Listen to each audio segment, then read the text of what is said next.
नमस्कार दोस्तों, आप देख रहे हैं रेल टैग इन हिंदी।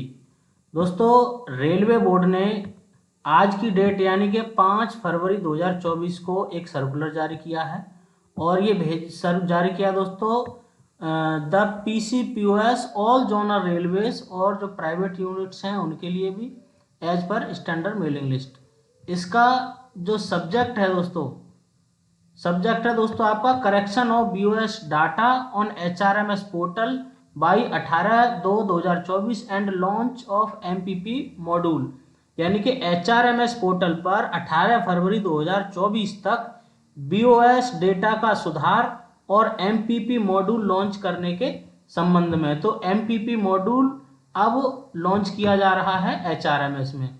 अब आगे देखते हैं दोस्तों, अगला पहला ही जो पैराग्राफ है कि कृपया बोर्ड के दिनांक 23/11/2023 के समसंख्यक पत्र का संदर्भ लें, जिसमें सभी क्षेत्रीय इकाइयों को HRMS के कैडर प्रबंधन मॉड्यूल के मैन पावर प्लानिंग मॉड्यूल को कार्यान्वयन के संबंध में सलाह दी गई थी, जो जनशक्ति नियोजन यानी कि जो मैन पावर प्लानिंग है से जुड़ी विभिन्न कार्यात्मकताओं जैसे रिक्ति बैंक पदों का समर्पण की सुविधा प्रदान करता है, मैन पावर प्लानिंग ज्ञापन आदि का निर्माण।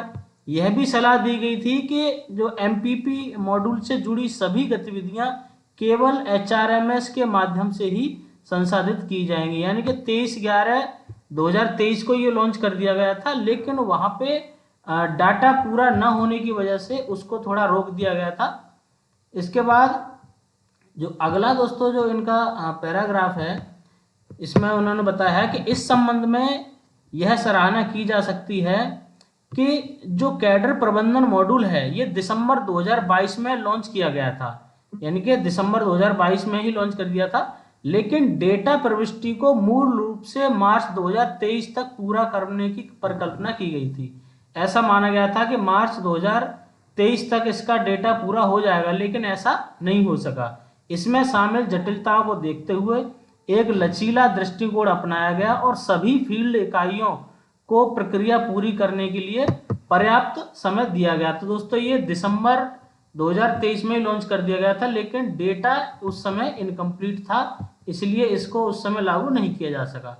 अब अगला इनका तीसरा पैराग्राफ क्या कहता है दोस्तों, चूंकि डेटा प्रोसेस के पूरा होने से कैडर प्रबंधन मॉड्यूल से जुड़ी विभिन्न कार्यात्मकताओं को अंतिम रूप दिया जा रहा है, इसलिए सक्षम प्राधिकारी द्वारा यह निर्णय लिया गया है कि डेटा प्रविष्टि और BOS डेटा के सुधार की प्रक्रिया 18 फरवरी तक अनिवार्य रूप से पूरी की जा सकती है और 2024 और उसके बाद अब BOS डेटा फ्रीज कर दिया जाएगा और संपादन की सुविधा उपलब्ध नहीं होगी। यानी कि जो एम्प्लॉइज का बेसिक डेटा है उसे 18 फरवरी 2024 तक उसमें जो भी करेक्शन है वो कर लिया जाए, उसके बाद ये डेटा आपका फ्रीज कर दिया जाएगा।